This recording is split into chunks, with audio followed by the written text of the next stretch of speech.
to have topped my hitherto best performance. You know, you join the Royal Shakespeare Company and you have your, you're known by your performance of Hamlet or perhaps of Macbeth.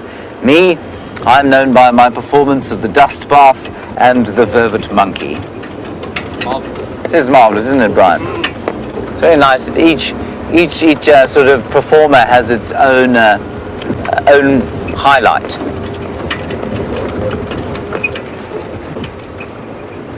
Brian, Rebecca would like to see your bum pillow, apparently. Bum pillow. There is the bum pillow. Go ahead. James, I'm far behind you.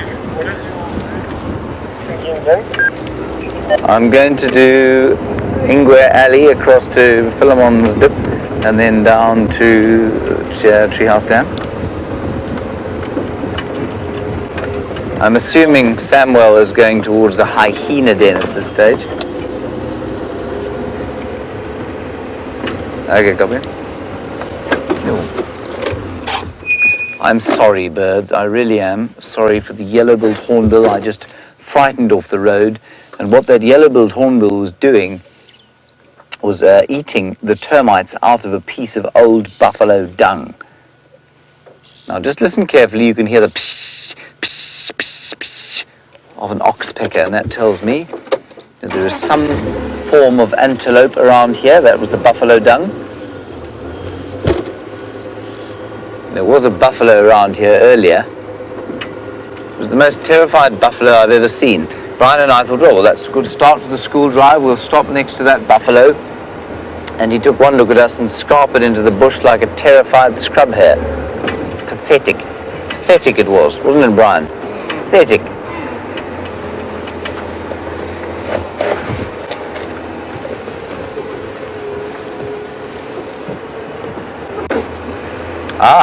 Leapad, a very good question from you. How did the buffalo get its name Dagaboy? Well, you've probably seen it spelt D-A-G-G-A, boy. And that, of course, will never lead you to the correct answer, Leapad.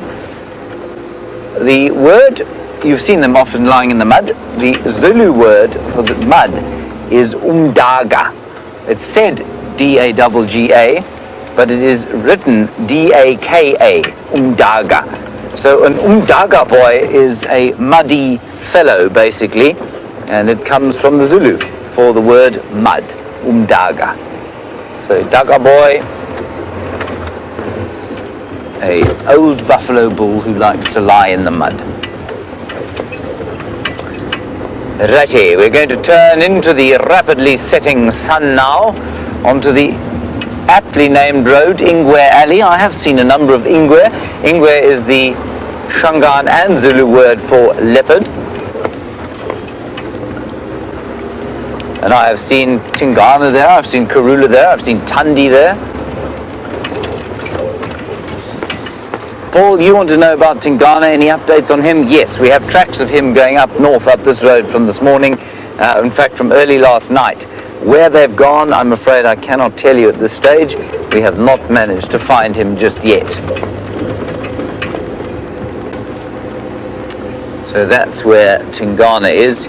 He's on the prowl again. The last time he was seen properly was on Torchwood, where he killed a fully grown male impala. He devoured that there for 2 days, and then he's now back on the prowl. He's, I think, marking territory. He had the kind of look about the tracks that he was marking territory, because they're on the hunt, they're not going to walk them down the road. This is the word, at least this is the road, Ingwer Alley. An alley full of Ingwers would be marvellous at this stage. Not one elephant today out here, which is very odd. A couple on Biffle's Hook, apparently. And I came up with my own explanation for why this is the case this morning. I thought I was very clever. And while I was waffling on about it, Shadow stepped into frame, and unfortunately, well, very fortunately for everybody, she upended my train of thought, and she was very entertaining for a little while. But I was just saying that I think the fact that the trees can communicate with each other We know that many of the trees out here produce pheromones that will result in the other trees of the same species increasing their chemical defenses. The fact that that happens, I think, explains why, or perhaps explains why there are so many elephants in an area for a period and then they all disappear. Now, would it not be possible, don't you think, that because they eat so much, that many, many trees would start to produce the pheromones and the chemical defenses, and so an entire area would become inundated with unpalatable trees and grasses and other plants, and that would cause the elephants to move off for a little while, and once all that's died down, they'll come back into an area. So I think that's what happens to them, because I can't work out why their distribution is seemingly so inexplicable, why there are suddenly elephants here around every corner, and then poof, they're gone. It's very seldom that there are one or two, and then nothing. It's almost all of them here, and then all of them gone. You see the sun starting to set. I'm assuming, like I say, that Sam is going to the hyena den. He had a wonderful time with them this morning. And they do tend to disappear as soon as the sun goes down. They feed the kids, they put them to bed, and then they go foraging. And they seem to have stolen an impala yesterday evening from Salayeshe, not Salayeshe, talking rubbish, from Shiluva, the flower, up in north in Buffelshoek. Our little clan of hyenas, who provided us with so much joy. And if you do like the hyenas, I'm not sure if Sam told you, but there's a lovely Facebook page called the Hyenas of Djuma and Arathusa, and you can go and have a look at that. It will tell you all about the individuals in the Djuma clan and the individuals in the Arathusa clan, which are many. No Ingwers on Ingwer Alley today, Brian? No, I saw. You saw 4? No, I saw none. Oh, you saw none? Oh, good. Well, no, not good, but, you know, I'm glad you didn't see any and didn't tell me, you know what I mean? No, I Yes. wouldn't keep that. No.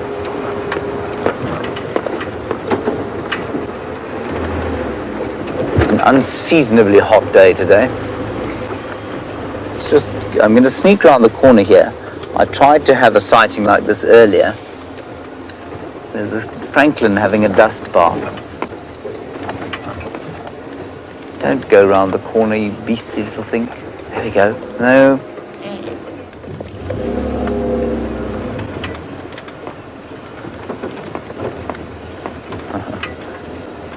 Crested Franklin, who's now very confused because we're not driving around at great speed. Now just look at the special colors on this bird. Yeah, he's relaxed. It looks like he's now eating some grass seeds. That's exactly what he's doing. Isn't that cool? Look at the detail on the feathers.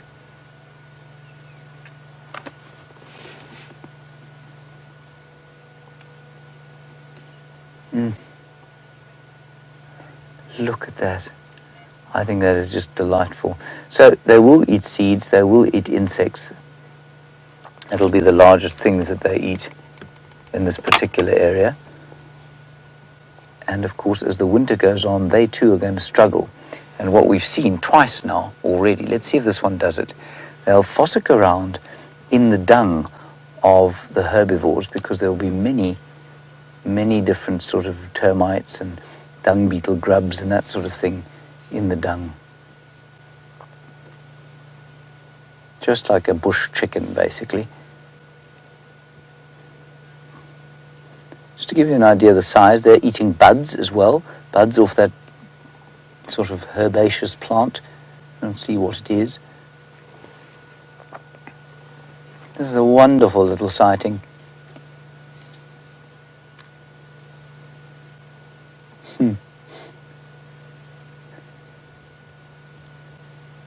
Now, it's about the size, that thing, of, I mean, I don't know what to liken it to, but about like a grass size. It's probably about 10 inches long from beak tip to tail tip. So not very large. And these are the second birds that you'll hear in the morning. The first ones you'll hear are the grey-headed sparrows, and then the crested franklin will start to call.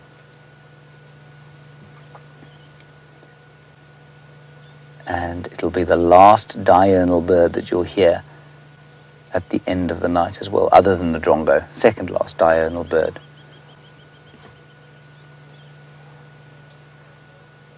Just wonderful. That's an incredible shot.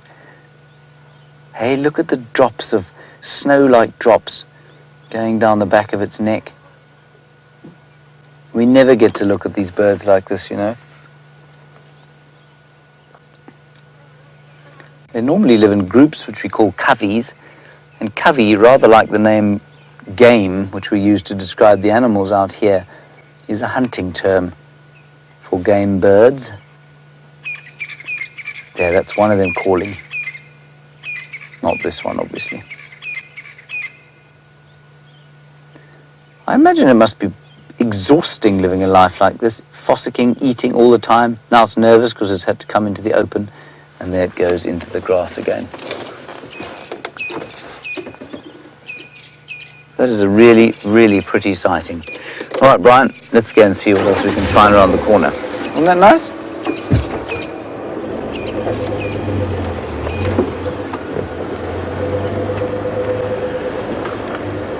Book Diva, you want to know what sound an oxpecker makes? It goes like this. Psh, psh, psh, psh, psh, psh, psh, psh. Let me, I'll play it for you.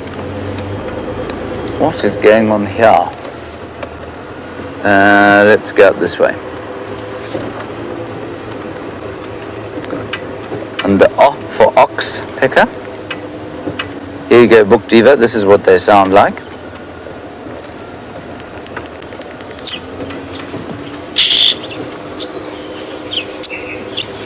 Can you hear that? That's a red-billed oxpecker. So that kind of alarm call, that psh, psh, psh, psh. You listen out for that if you're walking on foot, as opposed to walking on wheels. That's what an oxpecker sounds like. All right, shut up now. Thank you. That's enough. Alrighty, let's see what we can find down here.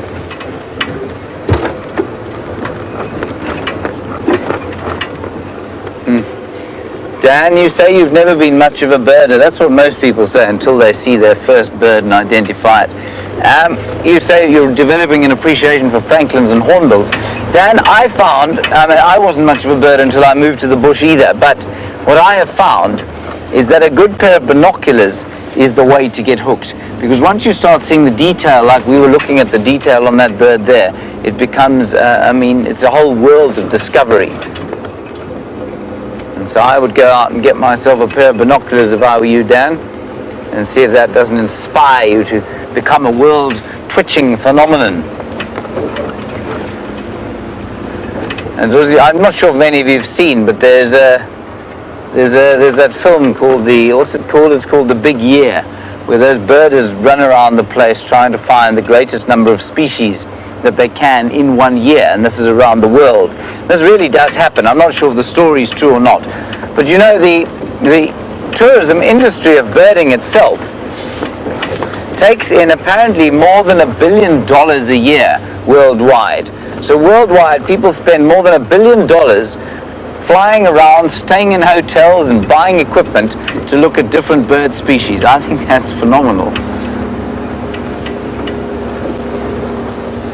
$1 billion. That was, in fact, that was 10 years ago that they were spending that.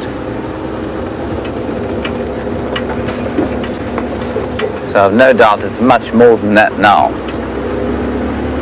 They'll try and get you a look at the sun as it goes down, and almost always do that at this time of the day, ideally with a snifter.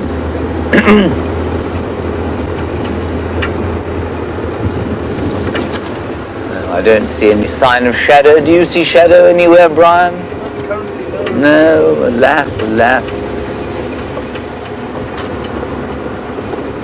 I suspect quite strongly she's headed back to Arathusa to be with her babies.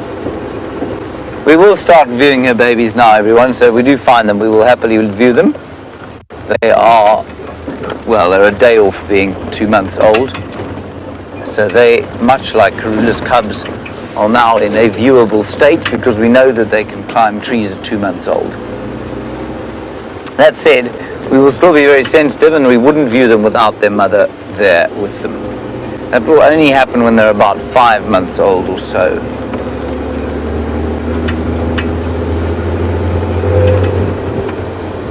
This is another fairly quiet drive on the bird and mammal front. Yeah, well, c'est la vie. Maybe it's setting me up for an exceptional morning tomorrow. Just as likely not, I suppose.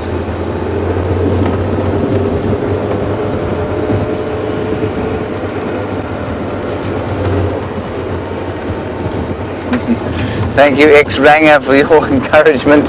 You say it's been a fantastic drive so far with the Franklin and the monkeys. Thank you very much. I'd like to know if anybody out there has a particular enthusiasm for buffalo.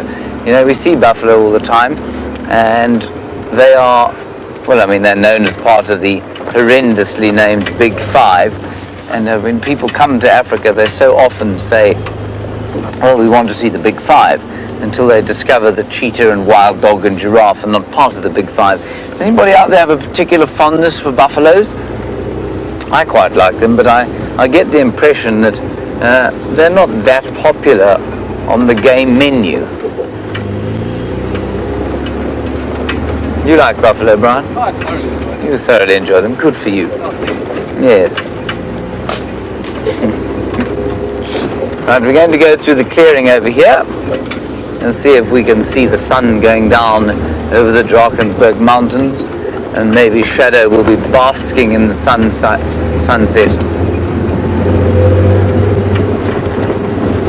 A little bit faster. Keep the flies at bay. And the wires are left and right. Not much going on. Mrs. Harden, of course, in the children's class said, could we see some zebra and giraffe? And I would love desperately to have shown her some zebra and giraffe, indeed to have shown you some zebra and giraffe. But it's just not always possible. Alright, here we go. I think we're going to have a good sunset here. That'll make up for it. Well, for me anyway.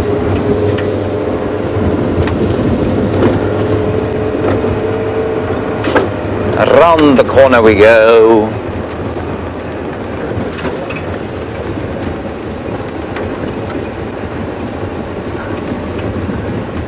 And Deborah, armchair traveller, you like the different buffalo hairdos.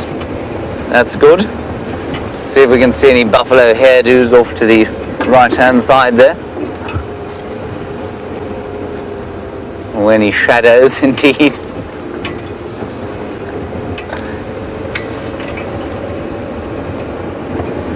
There we go.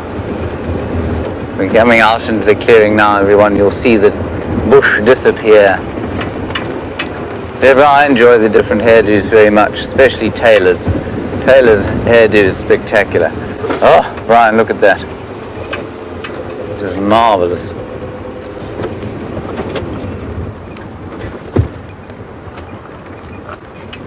We'll just stop right here.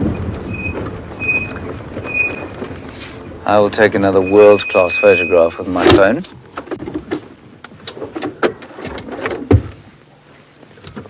Everyone will be so amazed at my skills.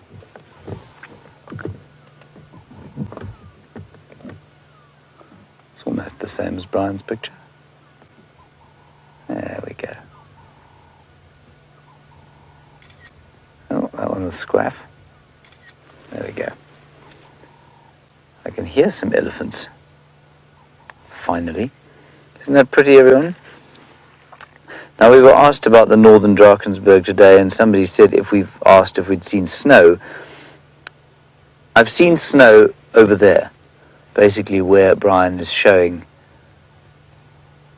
the mountains. That was many years ago, and it's extremely unlikely, as I said. There is no local word for the word snow, or ice, interestingly. So the word for snow in Shangaan is borrowed from the word, or the word for ice is borrowed from the Zulu word, which is Iqwa. Wonderful name, Iqwa. You hear whatever that is, Brian, eating through there. And thank you to all of you for enjoying the sunset. I just think it's an important thing to look at every day if you can. Can't have too many of them. I shall show you my remarkable photograph. You'll be so amazed.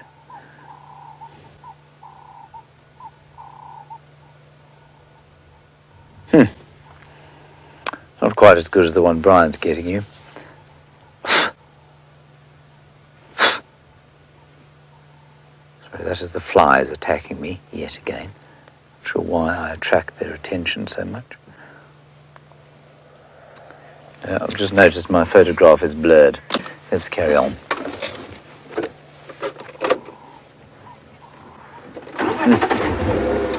And Sharon, do you say my next book should be called Bored of the Flies? Yes, I think that's a very good play on words. Very good, thank you, Gerard. Maybe. I've just heard something rustling in the bushes up here. I thought it might be an effluent. What do you think, Brian? Think it might be an effluent? Probably, maybe. Potentially, maybe. Let's have a look-see.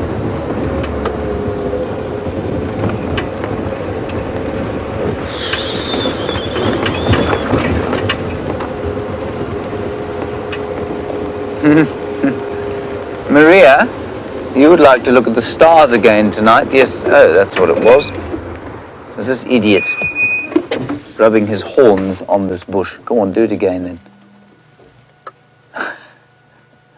And I say idiot because so many of them are being eaten right now. All they can think about is fighting with each other, rubbing their horns against bushes to show how tough they are. And they forget completely to look out for the things that want to eat them.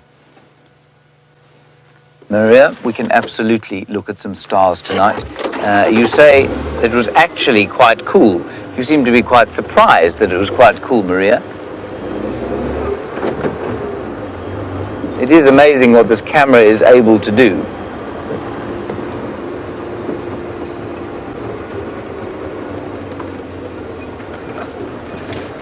Book Diva, a nice one from you to which I'm not sure I know the answer. You want to know if all the antelope have got glands on their feet. Now, some of them have got glands in between their hooves. Some of them, like those impala, have got glands on the fetlock joint, which is the kind of ankle joint at the back.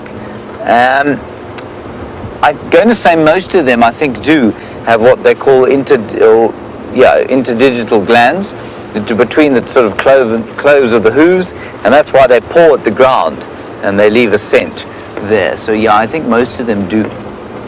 Not all though, but many. I'm just not sure exactly which ones do and which ones don't. Right, it's almost time to put a bit of light on now that the sun has dipped below the western horizon.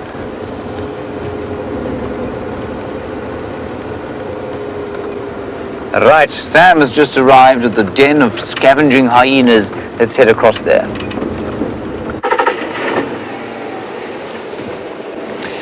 So, we are back at the same hyena den we were this morning, and we've just seen that there's a tree in your way. We've just noticed that there's no activity here.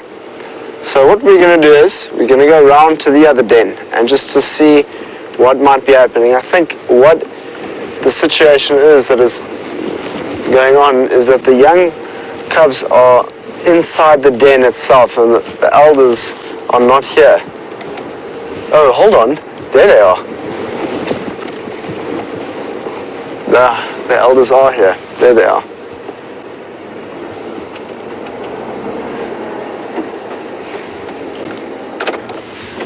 Cool, just spotted that on the corner of my eye. So it looks like that female we saw this morning. Belly's still full. Looks like she's still eating. She's been eating the whole day. You can see how full that belly is. I don't think I've ever seen a belly that full. She didn't share any of her kill with the youngsters today. And I had a chat with James about it earlier. And they're not at the age yet, the cubs, to actually eat part of the carcass. They're only around only at around 6 months will they start eating that carcass. So it's soon. In the next 2 to 3 months, we'll start seeing the young ones really eating. This one still does look like a youngster, eh?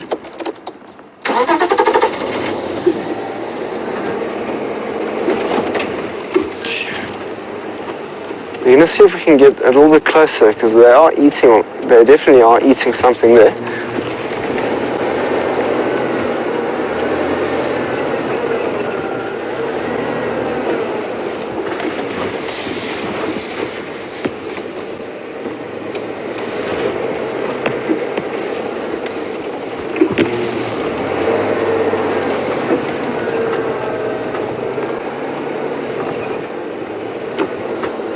Just ahead of us. I might just bring it here though, so I don't want to be too hasty. I'd rather be patient, get a nice visual of them from a distance. Hopefully they'll bring it closer to us.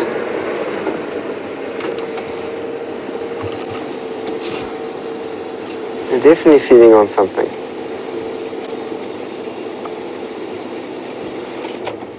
That does look like a young one. It's much smaller than the female, as you can see, and it is feeding.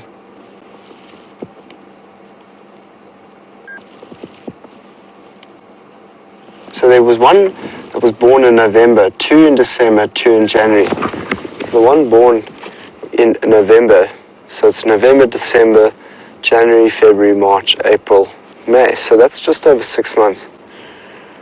So the one born in November will start to feed soon. And I'm just curious to know, is this one potentially the older cub? I mean, it is quite big. What do you think, Fiam? I think it's the previous litter. So Fiam thinks it's the previous litter, because I don't. It's quite a large. So this is from the previous litter. But you could see that this one here is quite a one behind this one at least. That's the huge female. It's quite a lot smaller than the other one. I'd love to know what they've... So possibly that hyena's name is Madam. So I don't think I've met Madam. Good afternoon, Madam. Nice to meet your acquaintance. What are you eating over there? Because quite clearly being able to eat with the big female.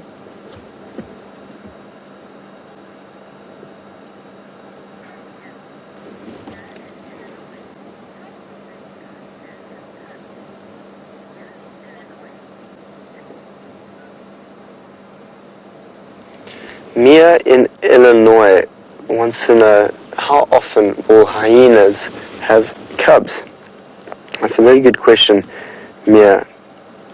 So, with hyenas and monkeys, they will look after and rear their cubs past their weaning period, which can be over a year. So sometimes they can spend over a year with the female.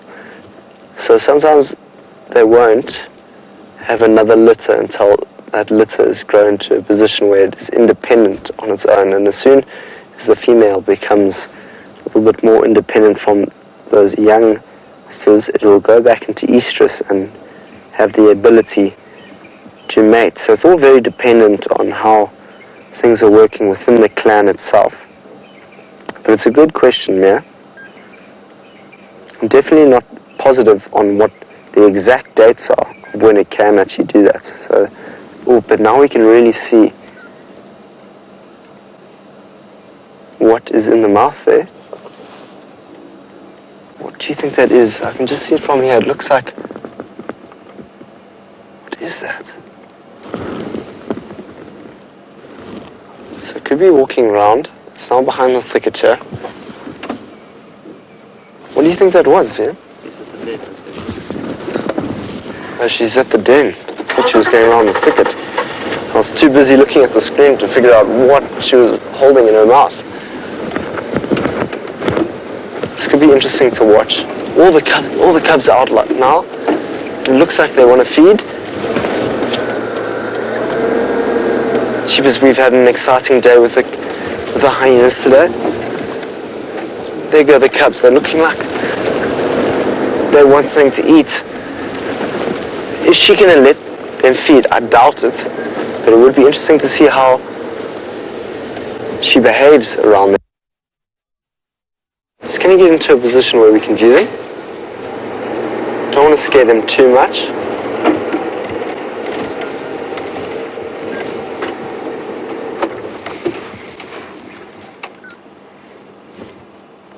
So we're just behind that tree. You can see the youngsters are looking like they're feeding. Yes, they are. All of them are going towards her now. This is cool to see because I was worried this morning. Not worried, I just was interested to see if she would let them feed. Ooh, she's not letting that one feed. Fascinating behavior. I'm going to move it a little closer to this tree so that we can get a good visual of them eating in the distance there. There we go, the youngster's holding it in its mouth. Coming right towards the den. Going down into the den, looks like they're feeding right there.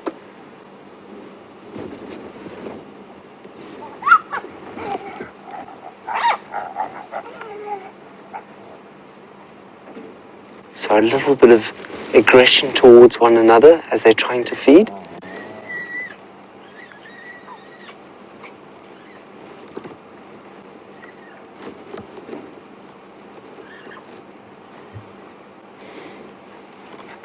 Very, very strong smell that we are smelling here. It's fascinating to see how these... Ooh.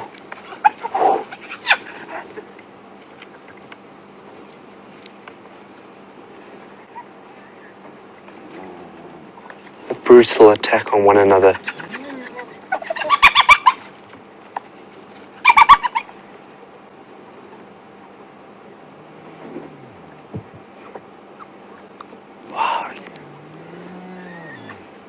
So one of them has got the kill now. It's got the carcass. Have you seen how they're behaving? It's unreal, this experience that we're having with these hyenas. The youngsters are fighting with each other. What are these two looking at? What are you looking at?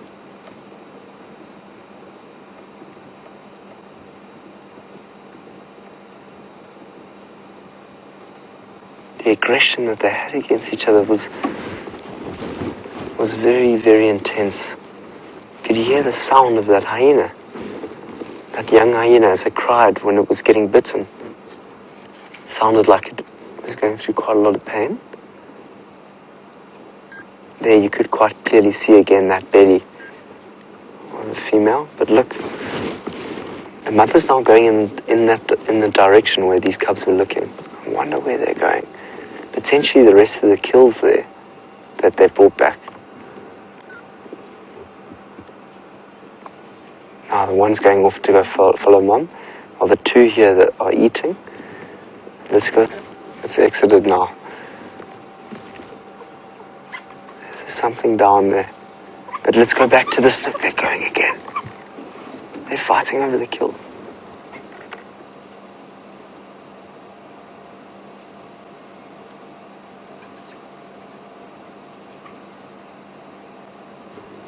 I'm going to keep as quiet as possible because the sounds that we're hearing are quite loud, like a really interesting squeal.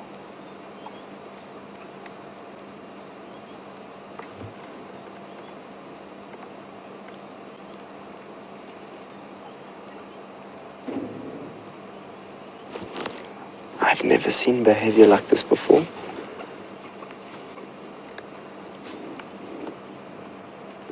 There we go, we can now see two of them feeding on whatever that is. Let's try and work out what that is.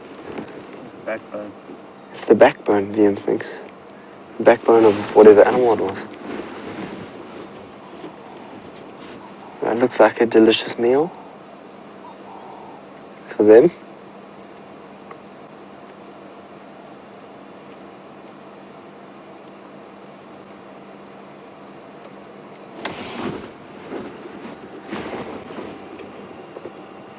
Here comes that big female again. Has she got anything in her mouth? No, she doesn't have anything in her mouth.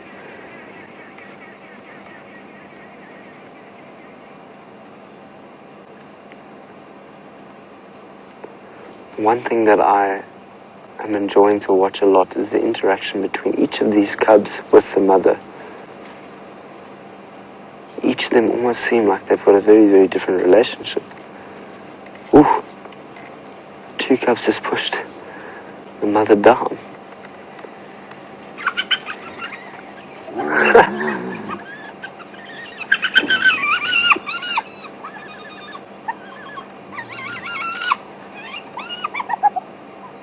Listen to that sound, the iconic sound of the hyena. How funny was it watching that mom being pushed down there? She's so heavy, I reckon, that's why.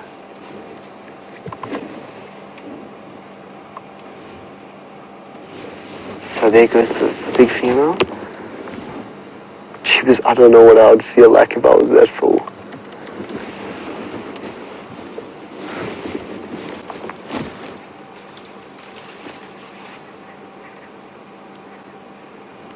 This den is very active this evening.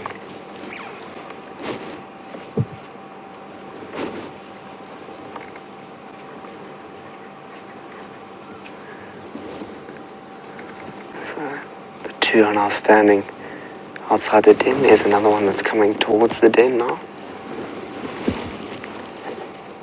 Let's watch how this hyena that's coming towards the den interacts with these 2 cubs.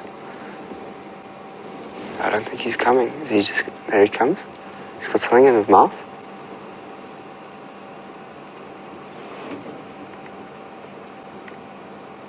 Just walks past the other cub. Starts feeding. The other one wants something.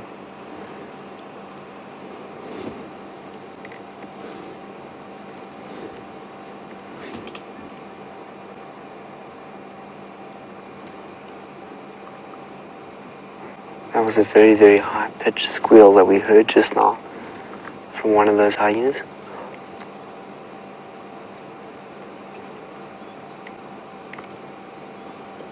So that one to the right looks like one of the December cubs, the smallest looking of them.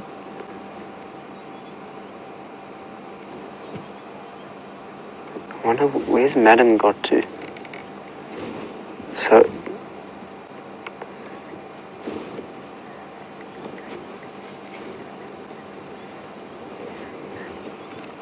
Teresa just made a very good comment that nothing goes to waste out here in the bush.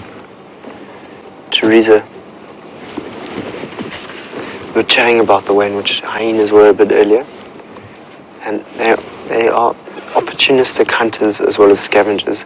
So any opportunity they have to hunt an animal, they will. But when they find like an old carcass that a hyena, that a leopard or a lion has left or dropped, or they've been chased off, they'll eat them. Here comes one that's running in. This could be Madam. Madam also looks quite full.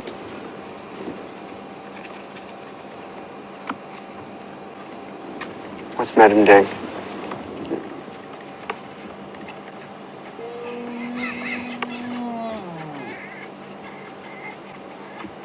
Straight into a greeting.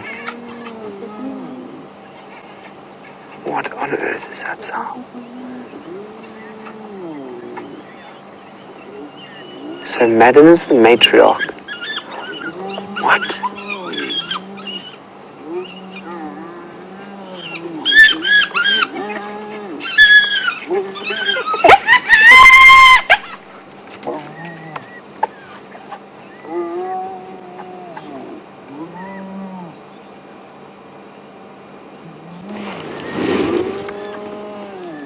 What is that sound?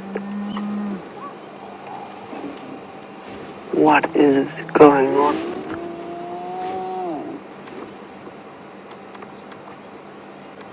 So one of the cubs was squealing frantically now. So I'll say it again, Madam is the matriarch of this clan.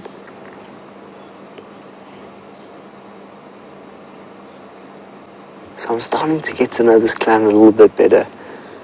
From the big leaders that is very, very full, you can see that belly there, to these little young ones that were born in November, December, January.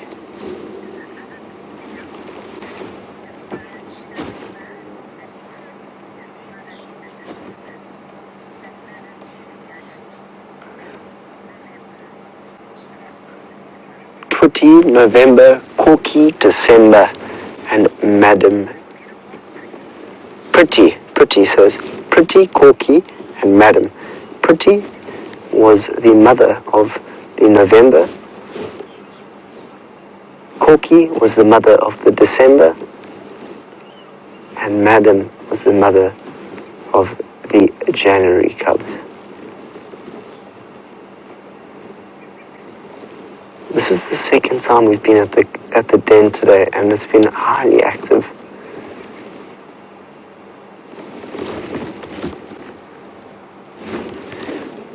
So we're going to stay here for a little bit longer, just to see what else might go on. But it's starting to get very, very dark, and we can't shine any spotlights around the den here. So as soon as it gets dark, we'll leave here. But we've had some of the most interesting behavior I've ever seen with hyenas in my life. I'm sure you guys have had a great time. How loud are those squeals? The squeals were very, very loud. I think that's Madam lying down, very full, with the youngster next to it. Could be feeding.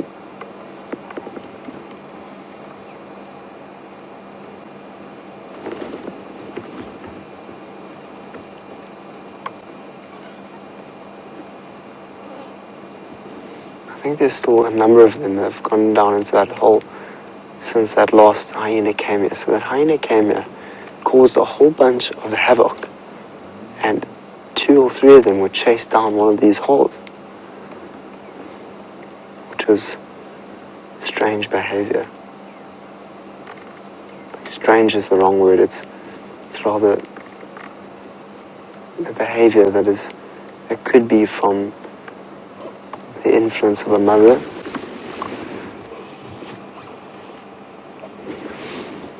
Alright, so we're going to leave the hyenas here. The light is getting very dark, and we're going to head off and see what other night critters we might be able to find. So from monkeys to hyenas, we'll see you a bit later.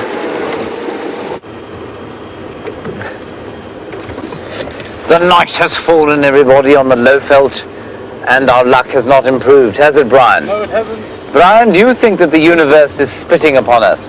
Yes. Yes, me too. We're driving up Twin Dams Road, and we're going to see if we can't find Tingana, whose tracks were seen heading this way today. Keep your eyes on the Djuma Dam cam. You might be lucky with him there. Otherwise, we'll try and find something else. We're definitely going to stop and look at the stars. We're also definitely going to have to stop and have a listen at something, because to see something today is apparently extremely difficult. 3 drives I've had now where this has been the case, other than the wonderful leopard we had this morning, of course, and yesterday afternoon. And I suppose when the universe doth smile upon one a little bit, well, that's probably all it's going to give you, really. Okay, let's do a little experiment.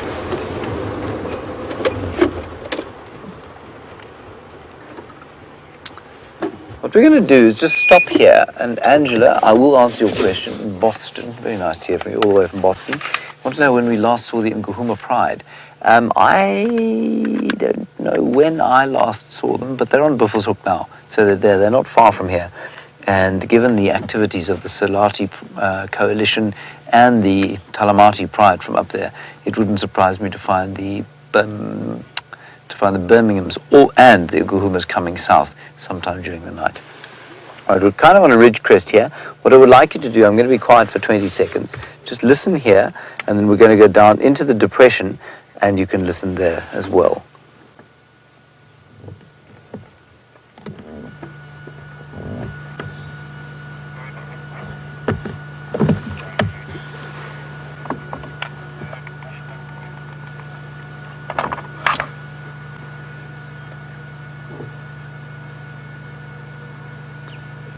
So almost completely silent.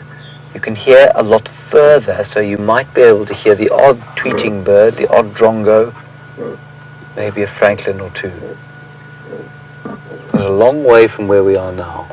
Now let's go down the hill, into the depression, into the drainage line, and see how much closer the atmosphere is there, and how much more you can hear, I hope. The drainage line just up ahead, we'll stop in there.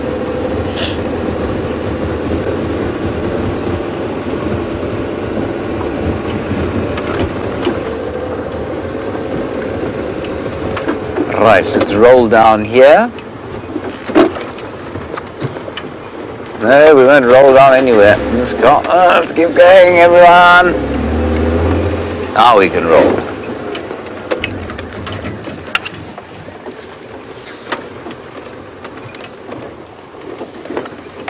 Right, we're going to stop down here now, and then I'm going to be quiet for another 20 seconds. Turn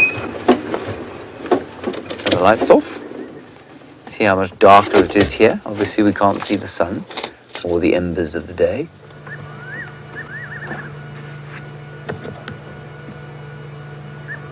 There you can hear the night jars all much closer. You can hear more crickets.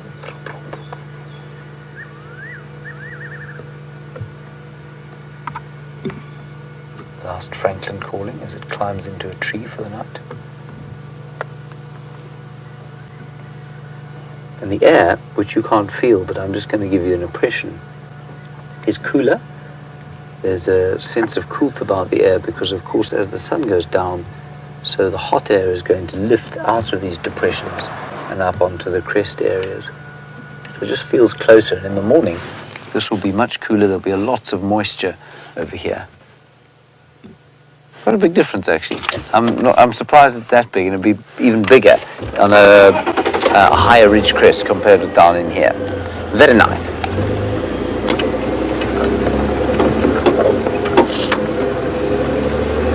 Let's go up towards quarantine now. See what's coming out to avoid being eaten during the night.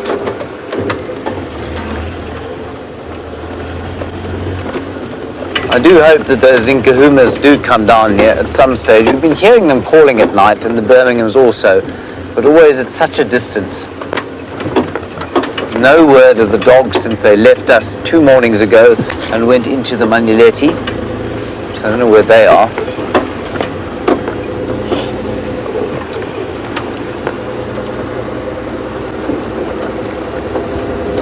But such a wonderful sighting you had with the hyenas today. I was waiting for this to be suggested. A number of you are wondering why I don't have a wooden animal and suggesting I get one for my dashboard for good luck. I think I probably will have to at this rate. Brian, do you think that would help? Possibly. Possibly not. Anything will help at this stage. Yes, I agree. I think we've seen 2 impala and 1 duiker this afternoon. And 1 or 2 buffalo, of course. Nobody sent through any love for the buffalo on the end of my question. I thought there was going to be an outpouring of love and affection for the old Duggar boys, but no, nothing.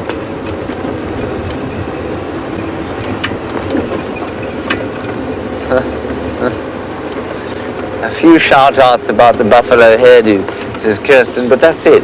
Poor old beefies. I suppose it's because we see them all the time. No chameleons, No, no butterflies in the trees. Look, Brian, there's a dead tree. Oh, fantastic. Fascinating, isn't it? Well done. Good job. This one's also dead. That one's so dead it's on the floor.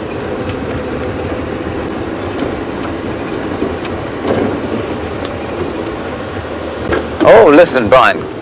Good grief. Stop press, everyone.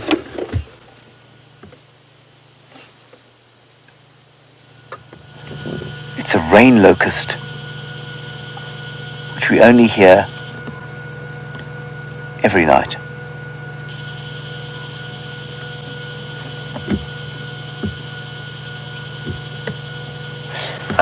I can also hear a Scops owl way in the distance.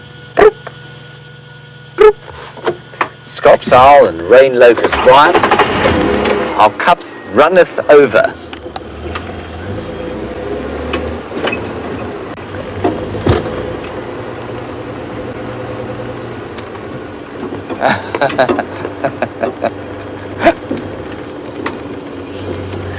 We have a comment from Pinchy Weiner here who says that he doesn't like the Duggar boys because they destroyed his home. Pinchy, I don't think it was a Duggar boy, I think it was an elephant that destroyed your home. But I take your point. I take your point, Pinchy. Very nice to hear from you from the ether. Tell us what it's like on the other side. Maybe you can be our connection to the other side.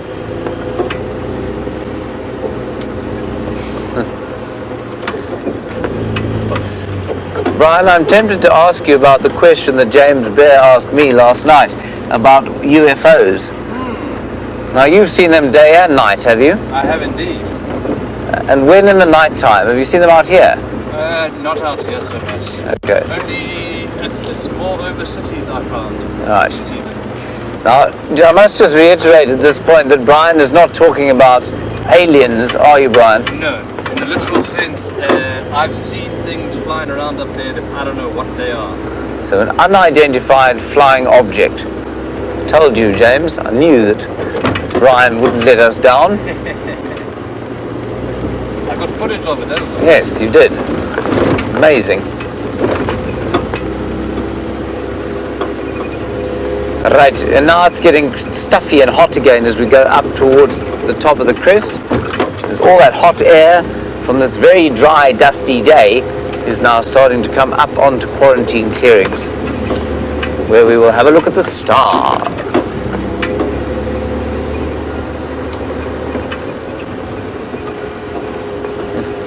Pinchy, thank you. Everybody, Pinchy Wine is sending tweets from the other side, and he says that it is wonderful on the other side. Thank you, Pinchy, for letting us know about that. So fear not, everyone. And Pinchy, does it matter how good we are? Will we all go there, or do you have to be particularly good to go where you are? I'd like to meet you one day. We're going to do a little experiment now. We're going to look at this at Jupiter just before it gets completely dark, and I wonder if we won't get a slightly better view. There it is, Brian, up there. Now I'm going to get out of the car so that Brian can super zoom into it, because every time I breathe, it makes the car move. So I'll just look at the... That's it there. Yeah, you got it.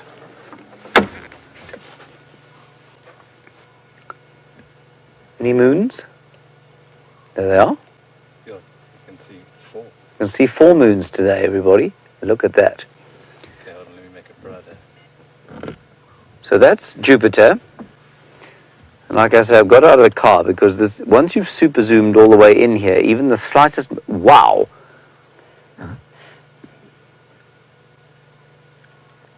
That is fantastic. How many moons can you see there, Brian? 4. There's 4, hey? 3 on the right and 1 on the left. Yeah.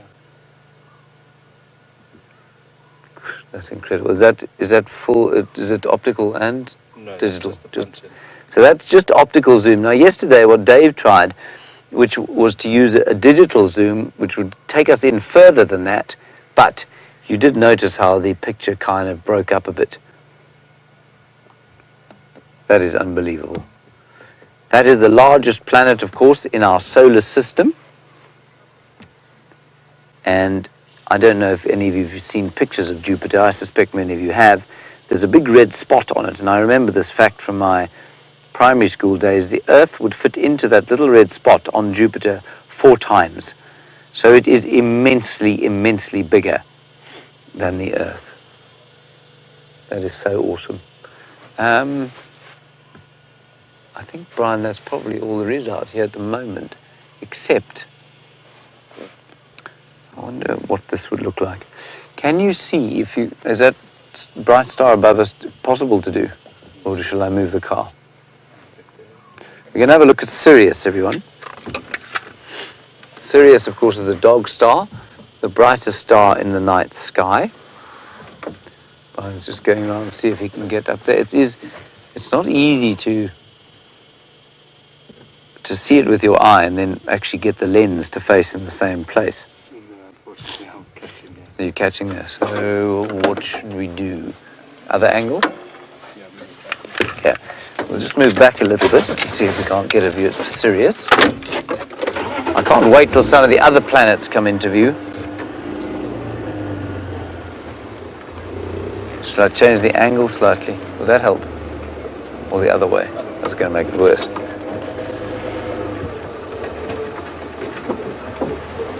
How's that?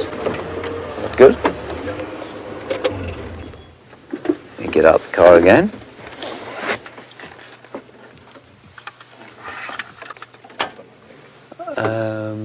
No, I think it's up. Yeah, it looks like you've aimed at the right thing. Let's bang in on there.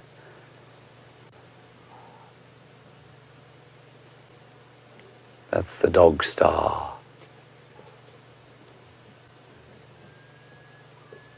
And there, a pearl-spotted owl calling. Now the dog star is the brightest star in the night sky, not only because it's close-ish to us, but because it is so very massive. And we talked yesterday about red giants and the stars that will eventually, that's amazing, the stars that will eventually form black holes from red giants, and that will be one of them. In millions of years from now, that star there will glow red, like Betelgeuse glows, and then it will die, and it will probably become a black hole. And if you're interested in the physics of that, let me know, and I'll try and explain it to you in simple terms. Can you hear that, Brian? I did. Sounds like there's some Impala alarm calling. Before we carry on our star talk, let's go across and see if we can't see what those Impala alarm calling sounds like. We're around about sort of Gallagher. Very nice indeed. I'm sure as the other planets start to emerge into the sky, everyone, we're going to have a great time looking at them.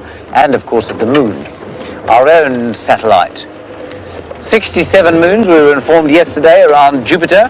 50 of them real and 17 of them only provisional. All right, let's head across to Sam, get an update from him. I'll go and see what those Impala alarm calling at.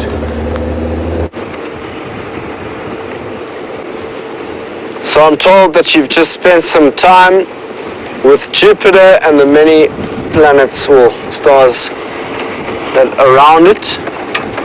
That's very, very cool. We, on the other hand, are looking for a leopard. We've got 30 minutes to find the leopard, me and VM. Oh, that's...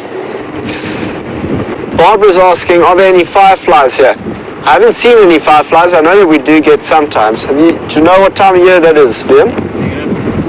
I know that we sometimes get fireflies. Or am I thinking of... Sorry, I might be thinking of my time in the Amazon. I was on the Amazon last year and there were fireflies everywhere. A firefly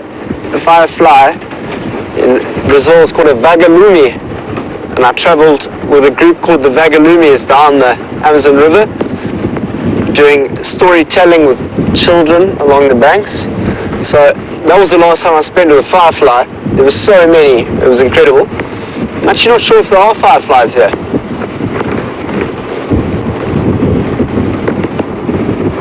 I'd go to sleep on my hammock on the Amazon with fireflies flying everywhere.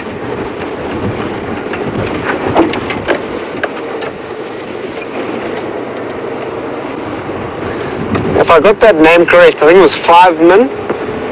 5min is asking, what is my favorite? 5min, alright. You're asking, what is my favorite nocturnal animal to see?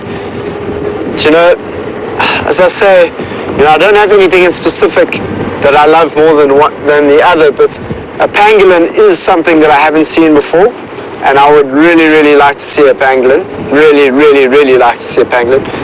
Truly. And if not a pangolin, I'd like to see an aardvark. To be honest, I want to see a honey badger, I want to see an aardvark, I want to see a caracal. And you know what? Want is the wrong thing, and I shouldn't create an expectation for it. So one day, on our beautiful travels and traversing on these lands, we'll find those animals. They'll find us, and it will be cool. That's the one thing sometimes you get wrong in the bush is when you want to find something, you're not going to find it. You might as well just go out and enjoy the experience, and what comes will come.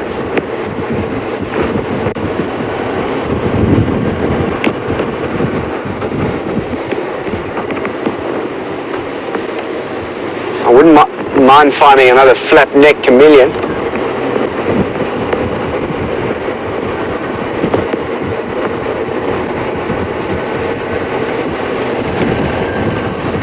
I think it was Piggledy from North Hollywood. Piggledy from North Hollywood is asking, do you get any meerkats where you are? You know, no, we don't get meerkats on our traverse. You mainly get meerkats up towards the Karoo, or the northern parts of South Africa, not the northeastern. Ooh, we've got a leopard. There's a bush, everybody. Isn't that exciting? Fantastic, fantastic look at a gorgeous, gorgeous bush. Ah, that's so special. Well done, Brian. Oh, what's that? Oh. Look, everybody. It's Tingana, I think. Yeah. Oh, wow. Isn't that fantastic? Brian, the universe has heard our call and has brought upon us great and abundant blessings. Oh, he's lovely. There he goes. Our old pal Tingana. This is the great. Okay, I'm going to be quite careful about how much light we put on him. Whoops, we'll put on that much light, at least. Just because there are a whole lot of impala up ahead, and I wonder if he isn't perhaps trying to stalk some of them. I don't mind shining on him from this angle, because... Where is he? Is he there? Oh, there we go. Because we're kind of backlighting him so the impala wouldn't be able to see him from here. But if we do suddenly turn the lights off,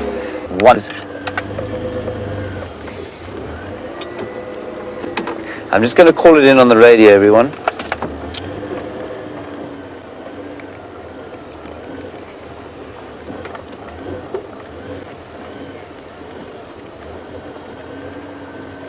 Isn't that wonderful?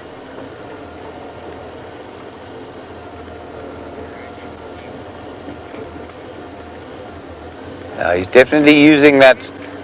He's using that bush as cover. I don't feel like we're affecting his hunt at all because we are backlighting him, which won't make any difference. No one will see him. Stations located, male leopard mobile in a easterly direction across quarantine clearings. Animal is on the hunt.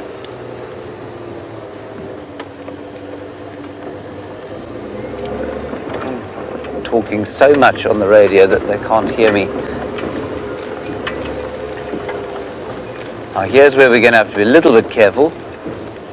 There he goes. Stations located, male leopard mobile east across quarantine clearings.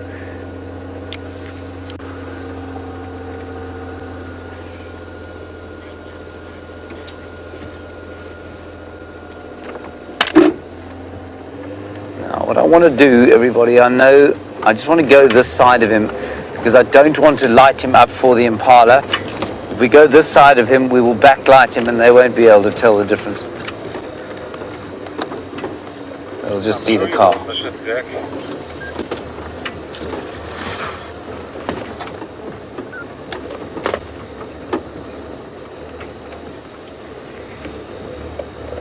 The other nice thing about this fancy camera we've got now, everybody. James, for goodness, can you tell me which mail is that? I don't know why these things are not on secret comms. It's Tingana.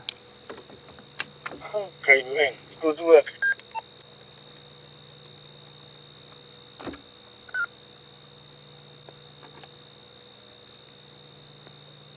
What a stroke of luck. You know, I saw the light from an eye shining across the way, and we were driving along. I said, Brian, what do you think it is?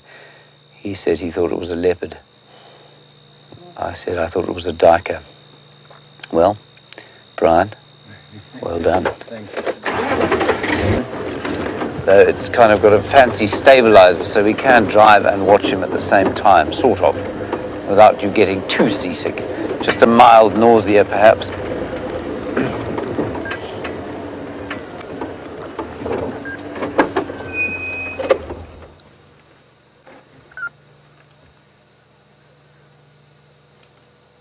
Isn't that great? Look at him. The prince.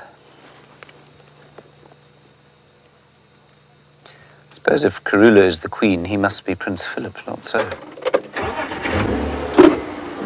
I'm not sure he'd appreciate it being compared to Prince Philip.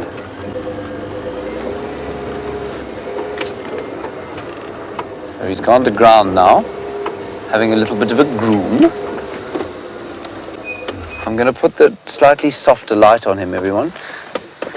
Oh, there we go. That's much better than the spotlight. Oh, what a joy.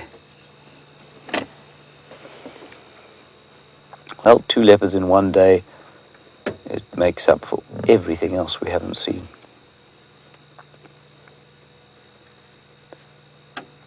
One, two, three, 4. And Pamela, you say this is why you are late to work every day. Pamela, I'm sorry about that. I really am. I'm sorry you're late to work.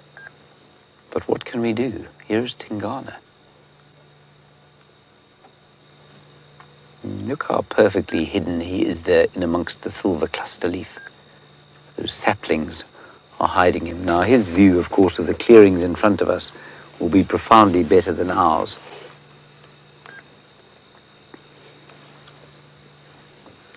Sorry, I will just have to keep listening to the radio, everyone, because somebody might want to come and see him. And I can't...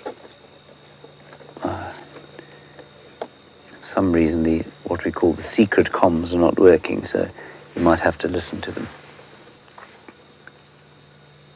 He's listening very intently, and that one day that we spent 6 hours with Mvula, I tell you, was one of the most informative days of my life with leopards, because it just became so clear how much they hear, how much, or smell. I mean, you can't see if they're smelling something, but you can see if they hear. And their ears are massively, massively important to them.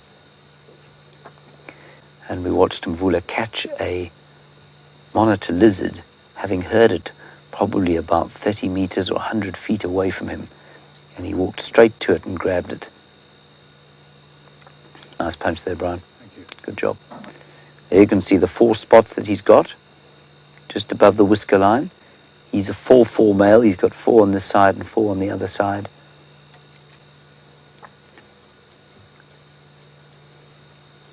And you might be interested, but that silvery grass in front of him is called the sawtooth lovegrass, which bears no relevance to the sighting whatsoever. I just saw it there, so I thought I'd better tell you. I'm going to sneak a little bit forward so we can get a better look at the front of his schnoz. I will change the light once we've stopped.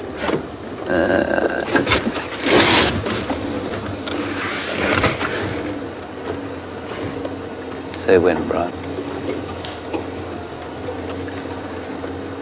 I'm going to stop here because I can see some wildebeest in front of us. He can also see them. He might think about one of the little ones, but I don't think so.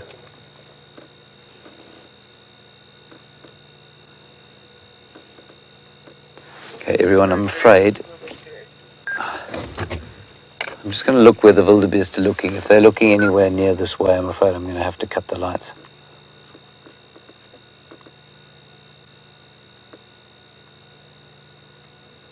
Yeah, there's so much looking there. I'm going to have to pull the light off him slightly. What we'll do is I'll move the light like that.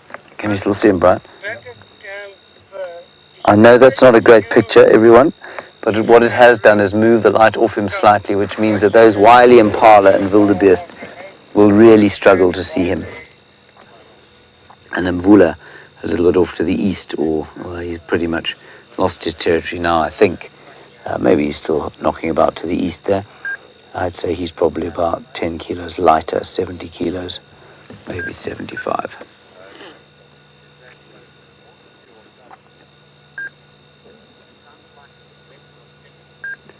And he's just lying here surveying his domain. So I was saying, there's no wind at all, so that's not ideal for hunting, but there is no moon.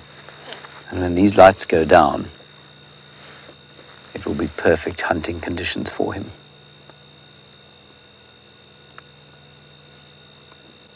And if you haven't done so already, please go and check out that incredible BBC production, The Hunt.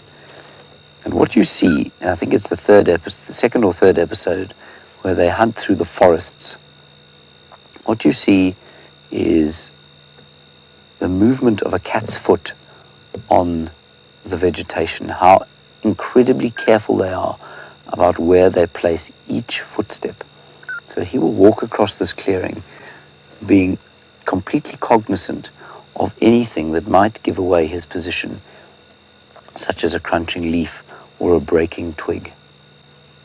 Look, he's heard the impala. He's heard the impala, and the impala are rutting, and he knows that they're not concentrating on him. I'm just going to let him go. Sorry, everybody, I have to. I will backlight him.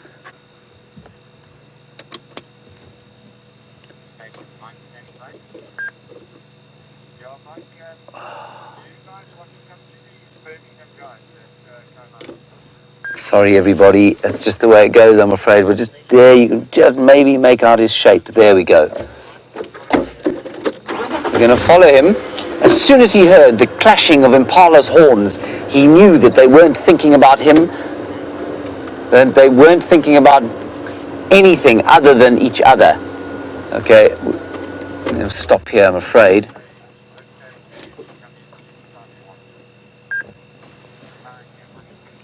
Sorry, Brian. That's about all we can do, hey? Is that okay? I know that's not the best picture, everyone, but I just don't want to affect his hunt. If he moves now, it will be very blurry, right, Brian? Yeah. So we've got basically the same camera settings as we have for the stars. So if he does move now, it will be blurry, but that's okay. It does mean that there's almost no light on him whatsoever.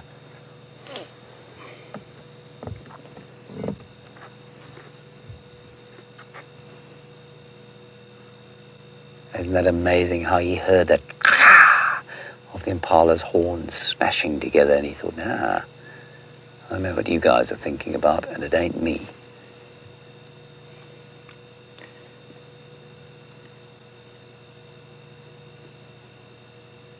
Now he will wait.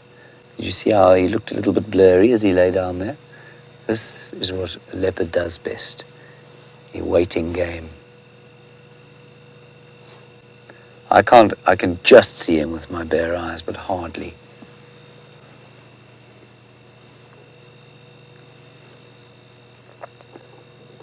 All around us, the crickets are singing, the night is still, and for the prey items on this clearing, the wildebeest and the impala, perhaps the odd zebra, they have no idea what's lying here in amongst the silver cluster leaf saplings.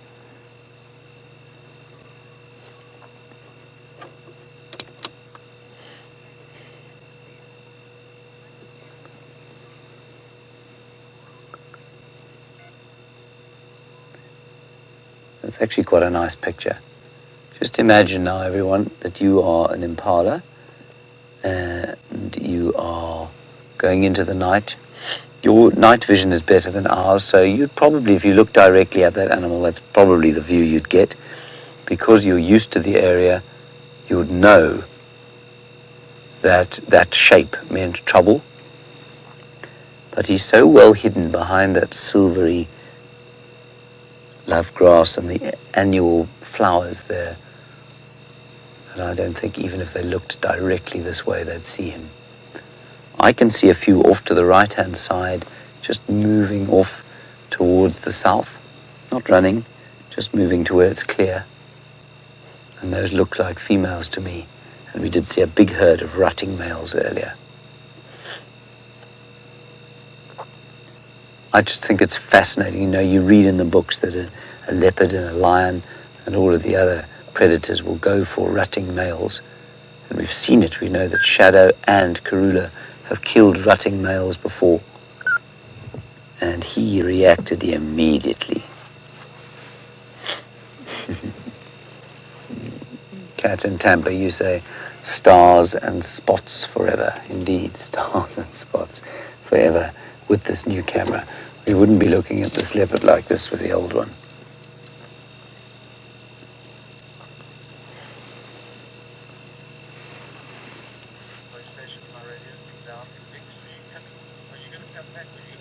We'll just sit here. We're not going to move unless he moves.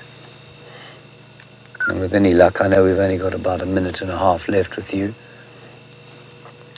We might only find him tomorrow, sitting in one of these jackalberry or marula trees on quarantine with a male impala.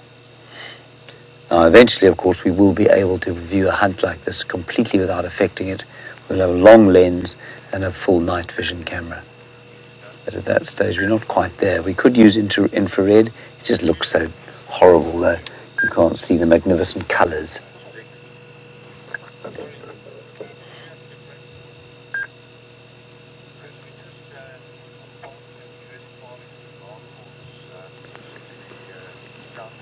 We'll just sit here. We've only got 1 minute left or so.